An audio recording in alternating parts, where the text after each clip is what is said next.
This channel does not promote any violent, harmful, or illegal activities. All content provided by this channel is meant for an educational purpose only. আজও এই সংস্থার product বিভিন্ন medical college জেলা হাসপাতালে ব্যবহার হচ্ছে। এই উত্তর স্বাস্থ্য মন্ত্রীকে দিতে হবে, আমাদের রাজ্যের স্বাস্থ্যমন্ত্রী, নইলে আমরা হুঁশিয়ারি দিতে চাই।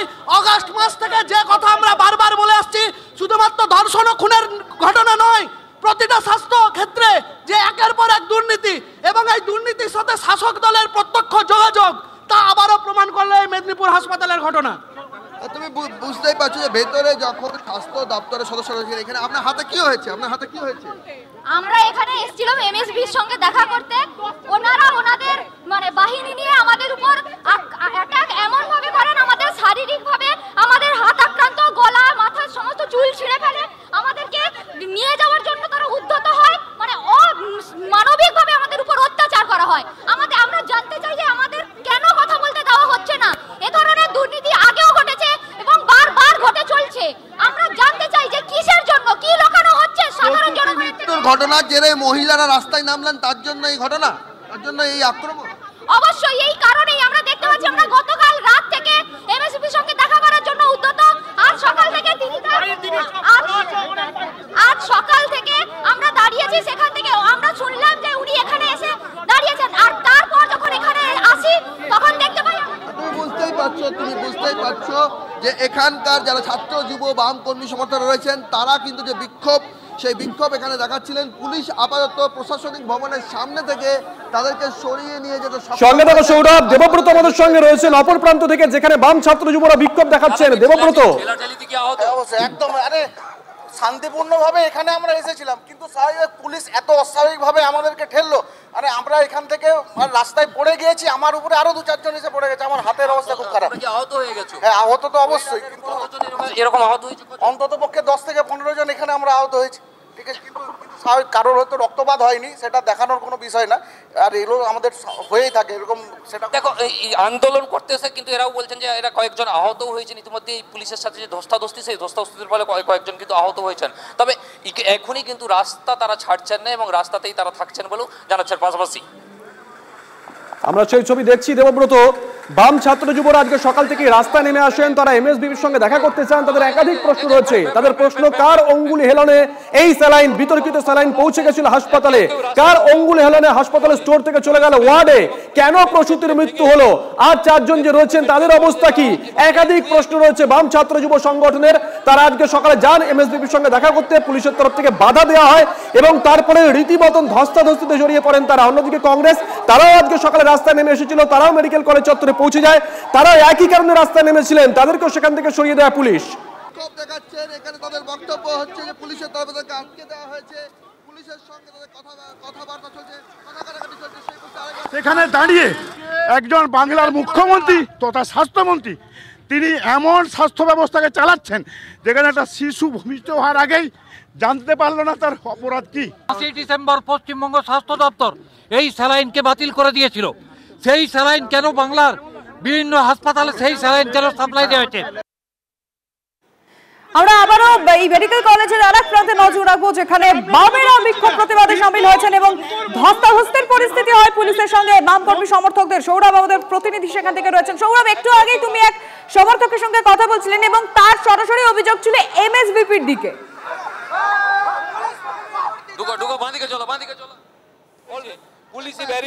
তাদের পরিষ্কারভাবে এমএসভি সহ হসপিটাল অ্যাডমিনিস্ট্রেশনের দায়িত্বে থাকেন এমএসভিপি, এবং একটা মেডিকেল কলেজের পড়াশোনার যে বিষয়, একাডেমিক যে বিষয়, সেটার দায়িত্বে থাকেন প্রিন্সিপাল। তাহলে মূলত এমএসভিপি কিন্তু দায় এড়াতে পারেন না। তার কারণ হচ্ছে একটা হাসপাতালের ওয়ার্ডের মধ্যে এই ধরনের ঘটনা, সেখানে যদি আমি ধরেও নিই যে স্বাস্থ্য দপ্তরের তরফে 7ই জানুয়ারি যে বিজ্ঞপ্তি জারি করা হয়েছিল, সে বিজ্ঞপ্তির পর ব্লক করে দেওয়া হয়েছে যখন এই সংস্থার সমস্ত রকম প্রোডাক্ট, 14টি প্রোডাক্ট, তাহলে সেইগুলো ওয়ার্ডে কি করে পৌঁছলো? যে প্রশ্ন আমরা গতকাল থেকে তুলছি, যে যদি স্বাস্থ্য ভবন বিজ্ঞপ্তি জারি করে জানিয়ে দেয় যে এই সংস্থার সমস্ত রকম প্রোডাক্ট, সেই প্রোডাক্টগুলো ব্লক এখন ইউজ করা যাবে না, স্টপ ম্যানুফ্যাকচারিংয়ে অর্ডার হয়েছে, তাহলে হাসপাতালের বিভিন্ন ওয়ার্ডে কোথাও এই সংস্থার কোনো প্রোডাক্ট রয়েছে কিনা কোনো স্যালাইন, অ্যান্টিবায়োটিক যারা এই সংস্থা উৎপাদন করে সেগুলো রয়ে গেছে কিনা সেইগুলো তো এমএসভিপির খোঁজ নেওয়ার কথা ছিল। তার তো জানানোর দরকার ছিল যে এই প্রোডাক্টগুলো এখনো পর্যন্ত রয়েছে, তাহলে আমরা এর বিকল্প কি করব। স্বাস্থ্য ভবনেরও যেমন দায় রয়েছে যে কোথাও এই প্রোডাক্ট রয়ে গেছে কিনা, এমএসভিপিও দায় এড়াতে পারেন না।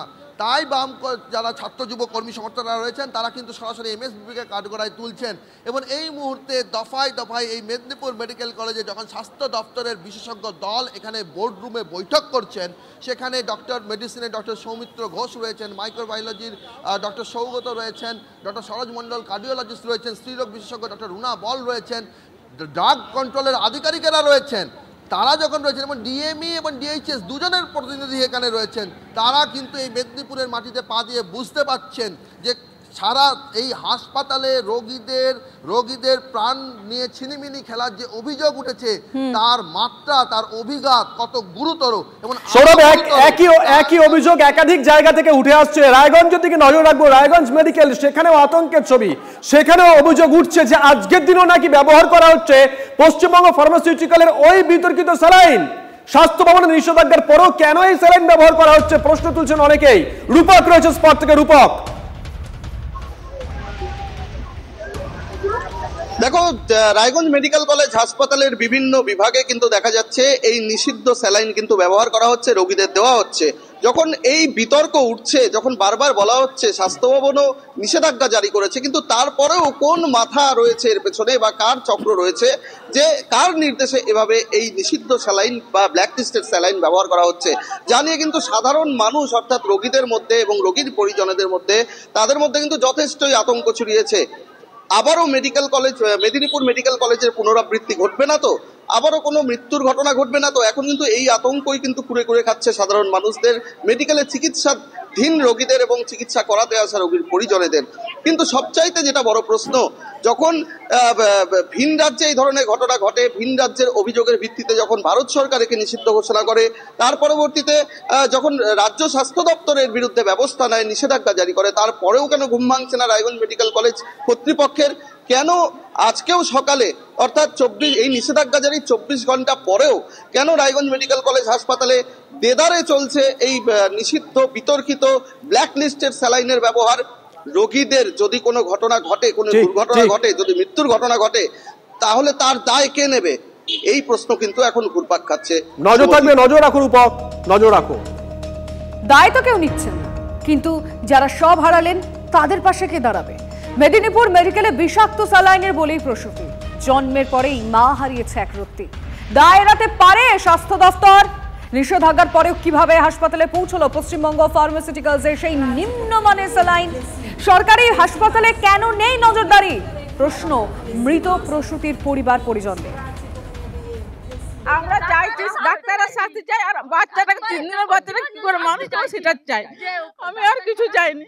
হ্যাঁ, ডাক্তারের আমার একটা বাচ্চা হয়েছে সিজারে, একটা বাচ্চার সিজারে হয়েছে, আর এই বাচ্চাটার বেলা কেন এরকম হবে? কিসের জন্য হবে? তখন ভালো মানুষটা ঘরে, এবারে সিজার হয়ে করে কেন ভালো মানুষটা গেল, কেন এরকম বিপদটা ঘটবে? আমরা তো ঘরে তো মেরে যাইনি, ডাক্তারে যা করেছে সব ডাক্তারে করেছে। আজও আবার সকালেও আমরা বলছিল যে আমরা জিজ্ঞাসা করবো বাড়ির লোক, দিয়েছে, অবসর দিয়েছে, অবসর দিয়েছে সকালে দিয়ে, আর এবারে খানিকক্ষণ বাদে আবার শুনছি যে ডেট হয়ে গেছে।